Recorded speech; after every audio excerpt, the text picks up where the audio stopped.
Greg, Hello. could you please tell me about ADHD and your experience? Oh, I dropped the phone. With risk-taking behaviour. Ooh, that one is interesting.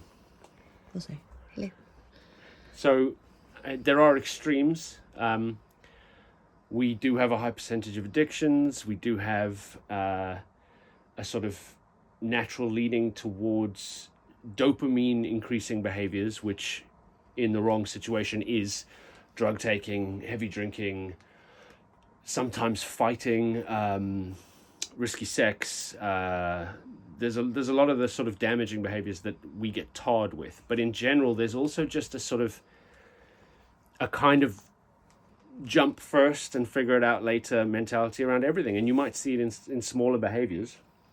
Nothing really comes to mind right this second. But we also have impulsive spending, which is a big one for us because it's like the ADHD tax. We impulsively spend money because we know that acquiring that item will make us feel better.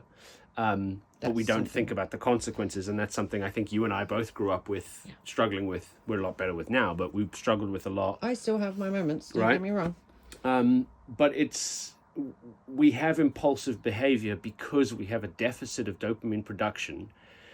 We know that certain things give us dopamine, and you find that a lot of ADHDers might also be adrenaline junkies, as what we call adrenaline junkies, because in those moments of high stress, high excitement, like bungee jumping, your brain will fill your head with dopamine and it feels really good, and you've got that moment afterwards where you're like, oh, everything's amazing.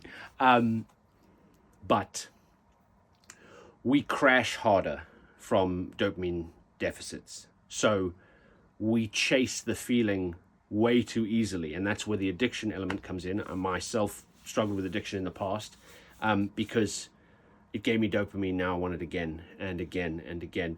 And because of the crash, much like anybody who has any experience taking drugs, that come down is really destructive for our brain. So that's where that risk taking comes in, is we're chasing that dopamine because we can't make it properly yet.